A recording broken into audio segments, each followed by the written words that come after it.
Hello everyone. Today we are going to be continuing talking about some options, specifically a covered call strategy. In my last video, I went over calls and puts, both types of options, as well as options in general.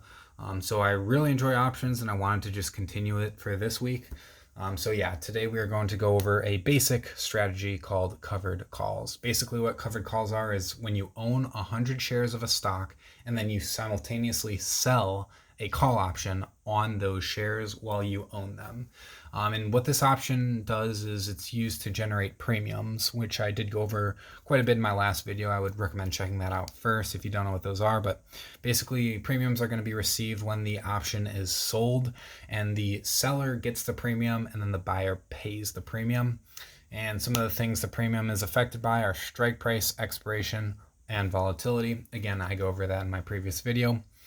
And the good thing about any options that you buy or sell, you don't need to make these selections yourself based on like strike and expiration and whatnot. Online brokers will provide different options that you can pick from, so you don't need to stress about what premium should I ask for, or what strike price should I set for that premium, what expiration do I need to set. Basically, it just gives you a bunch of different options to choose from, and then you can choose based on your premium risk tolerance. And kind of what you see those metrics based on. And it also usually does give you a percentage that you could create profit or loss from it. And then what I wanted to go over for the rest of the video was just an example of a stock I made up called XYZ, and then using this stock to perform a covered call strategy. So right here is going to be the covered call profit and loss chart. Basically, it has profit in this area, so anything above the x-axis is the profit, anything below is going to be the loss. And going over the different metrics I put, I made all these numbers up. So let's say you purchased XYZ at $7 per share, and you purchased 100 of them to perform this covered call strategy. So you put in $700. The stock price is currently $7. So basically you purchased these shares and immediately ran this strategy. That's why the purchase price and the stock price are the same. Premium is going to be $2 per share, 100 shares, so you get $200 premiums. That's probably the most important thing of this strategy. You get $200 no matter what. That's going to be in your account right away once you sell the call option. And then the strike price is going to be $10. That's just what you want to set for this stock. And I didn't include an expiration because to illustrate this, we don't need an expiration date. But for example, we can just say the expiration is a month out or a couple months out. Doesn't really matter. That doesn't matter in this specific example. But when you are buying or selling an actual call option, you do need to set an expiration. So getting over to the chart, there are a couple different numbers I put here. So $5 is going to be the break-even price. So $5 is the stock price that you would break even at if the stock price did fall to $5. Remember, the stock price is currently $7. So if it fell to $5, that's your break even. No profit and no loss. And I should mention this dotted line is going to show the profit and loss based on the different stock price. So if the stock price was to fall, then you could be in loss if it's below $5.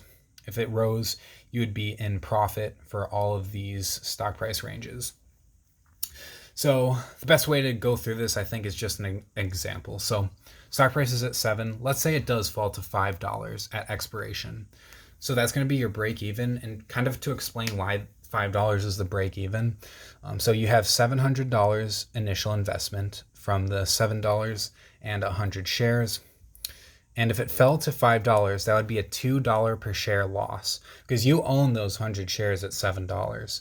So if it fell to 500, you would lose $200 because $2 times the 100 shares. So then you would only have $500 remaining. But then remember, you did sell the option, so you got the premium. The premium was $2 per share at 100 shares. So the premium was actually $200. So when you factor that in, you're actually just right back to what you paid for. So you get $700 after running the strategy, but you spent $700 initially. So that's why it's break even, no profit, no loss if it did drop to $5. You lost money from your initial investment, but you gain money from the premium. So you completely just wash out to zero. So if it went anywhere below $5, then you would be at a loss. Just to quickly illustrate this, let's say it goes to $4. So 700 initial investment down to $4. That would be $3 loss per share. 3 times 100 shares is 300. So you would then be at $400. So you'd lose that 300, but you would gain the premium no matter what. So you always have that premium there. So then you would be at 600, which is still $100 less than what you put in, which is why at $4 per share, you would be at a loss of $100. And it just keeps going down with however much the stock price falls. Now, to illustrate what happens when it goes above the current price, let's say $14. So in this example, the stock price will go to $14, which is probably somewhere around there. $14 for this example. So you have the $700 initial investment. It would go up to $14, which is what, a $7 increase per share, times 100 is $700. So it should be 700. But since the strike price is at $10, $4 of that is going to be going to the option buyer. So since you sold the call, they get the right to that $4 differential there. So that'd be $400 that they would basically get, because you have to sell those 100 shares at $10 if the stock price did go over $10. So you're liable to sell at $10, even though obviously you wouldn't want to, but that's what the contract is allowing the buyer to do. So you would still make the $300 profit from $7 to $10. That would be yours because you would sell at $10. So that $300 is still yours. So you would be at $1,000 there, and then as always, the premium is still there. So you would have $1,200 total. And then you would put from a $700 investment, so you would profit $500 in that case. And then the other $4, that would go to the option buyer essentially. And that's the same at any price above $10. So that's why this dotted line levels off, because no matter how high the stock price goes, anything over $10 is what the call option buyer will have the right to. So yeah, that's basically all there is to covered calls. I went over what would happen if the stock price, goes below $7, goes below that break even, you would start losing money.